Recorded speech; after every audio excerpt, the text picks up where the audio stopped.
เกิดมาก็บ่เคยเฮ็ดเมนูนี่กินเองจักเทื่อพี่น้องเคยแต่ซื้อเขากินเคยแต่กินจากคนอื่นเฮ็ดแต่บ่เคยเฮ็ดกินเองจักเทื่อมื้อนี้เป็นครั้งแรกและครั้งทำอิฐที่สิเฮ็ดเมนูนี้ได้ใบเตยมา10ใบพี่น้องข้อยสิเอามาตัดเป็นตอนน้อยๆแล้วข้อยก็จะเอาไปปั่นใส่น้ำลงไป100 ml พี่น้องสูตรการเฮ็ดขนมสัตว์หรือขนมตัดหรือข้าวปาดเนาะแม่นว่าไปเบิ่งจากเขามาแล้วข้อยก็จะมาหาร2เพราะสูตรที่เขาเจ้าเฮ็ดแล้วมันหลายเกินไปเนาะสำหรับข้อยมันลองเฮ็ดครั้งแรกเราบ่จำเป็นจะต้องเฮ็ดหลายพี่น้องจดสูตรมาดิบดีได้หั่นน่ะแต่เอามาหาร2ทั้งเบิดก่อนอื่นข้อยก็สิมาสั่งมาตวงก่อนน้ำตาลทราย200 กรัมแล้วก็จะไปถอกปลาไว้ในซ้ำต่างหากแล้วสิมาสั่งแป้งอีกเป็นแป้งมัน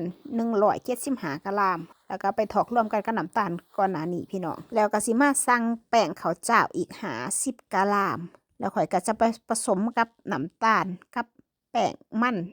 ก่อนหน้านี้ใส่เกลือลงไปครึ่งบวงซ่าแล้วก็ผสมน้ำตาลแป้งมันแล้วก็แป้งข้าวเจ้าเกลือให้มันเข้ากันล้างแก่นก็ตามด้วยกะทินี่ข้อยจะใส่อยู่400 ml คอยถอกกะทิใส่เทละหน่อยบ่ต้องถอกเบิดบาดเดียวเพราะแป้งมันสิเป็นก้อนเนาะล้างแก่นก็ถอกเบิด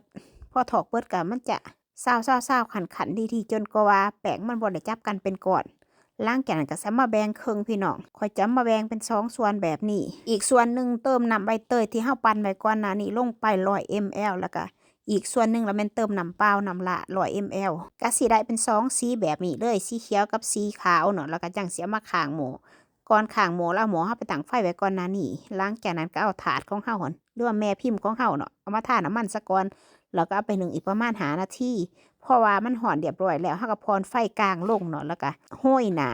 เป็นสันไปแต่ละสันนะคะแล้วแต่ว่าเฮาจะโห้อยเนาะก็คือข้อยจะเอาสีขาวใส่ก่อนแล้วก็นึ่งต่อไปประมาณ5 นาทีหลังจากนั้นแล้วก็ต่อสีเขียวแล้วก็เฮ็ดแบบนี้ไปเรื่อยๆทุกครั้งที่เปิดฟ้าเนาะหลังจากสิกลับปิดฟ้าแล้วแม่นต้องได้เช็ดน้ำที่ว่ามันติดฟ้าออกไปก่อนเพื่อว่าบ่ให้น้ำมันไปหยดใส่หน้าข้าวปาดของเฮาเนาะข้อยก็เฮ็ดแบบนี้ไปเรื่อยๆสรุปขนมสันของข้อยคือได้10สันพี่น้องใช้เวลาอยู่ดนเติบก็สิเฮ็ดแล้วสำเร็จเสร็จสิ้นก็พักให้มันเย็นแม่พี่น้อง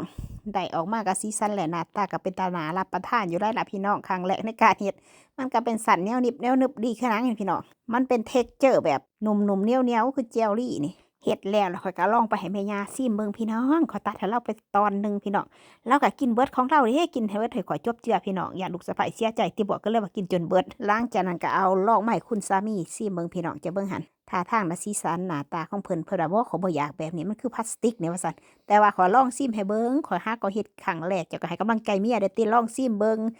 สีหน้าและท่าทางเพิ่นซิมพี่น้องเมียบอกว่าให้ซิมได้ให้กำลังใจเมียว่าซั่นจะเบิ่งบ่ส่งสีหลอดพี่น้องค่อยบอกเพิ่นว่ากินให้มันเบิดหลายขนาดแม่เจ้าก็ยังกินเบิดเพิ่นเฮ็ดสีหน้าและท่าทางคือบ่อยากกลืนนี่พี่น้องจะเบิ่งเอาหั่นผัวข่อยแต่อีโตนเมียบังคับให้กินซิมให้ข่อยอยู่คำนึงพี่น้องก็บ่ไหวแล้วเพราะว่าข่อยบ่กินว่าซั่นเด้สำหรับข่อยพี่น้องข่อยคนเดียวฝาดไปตั้ง3 สินบักใหญ่ๆซะพี่น้องสำหรับข่อยก็คือแซ่บเพราะว่าเฮาเคยกินมาตั้งแต่น้อยเด้แต่ว่าเขาเจ้าบ่เคยกินเขาเจ้าก็ว่าบ่แซ่บแต่ว่าเฮานี่คือแซ่บแรงแล้วสำหรับข่อยนี่ซ้ำนี่ข้อยก็ภูมิใจแล้วในฝีมือเจ้าของครั้งแรกที่ว่าเฮ็ดได้ซ้ำนี่ก็ถือว่าโอเคได้พี่น้องถือว่าผ่านอยู่เด้อจ้าแต่ว่าหักสิบ่หวานปานใดเพราะข้อยบ่มักหวาน